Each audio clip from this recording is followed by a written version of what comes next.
अस्सलाम वालेकुम my YouTube fellows, क्या हाल चाल है आप सबके।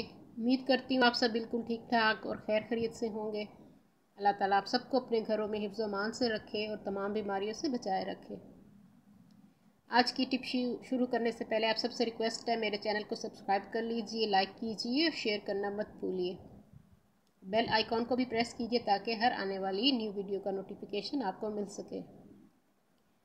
हाँ जी, आज की टिप शेयर करती हूँ। आज की टिप है मैदे पर बोझ महसूस होना। खाना खाने के बाद अमूमन हम सबको मैदे पर में बोझ महसूस होता है, ऐसे जैसे ग्रानी हो गई हो, मैदा फूल सा गया हो, मतली सी महसूस होती है, सर पर गैस सी चढ़ जाती है। उसके लिए एक आसान और आजमूदा सा टोटका है। ये आप देख रहे हैं मेरे सामने गुड़ रखा हुआ, देसी गुड़ आपने लेना है। घर में मौजूद है तो ठीक, नहीं तो आप पंसार से मंगवा सकते हैं।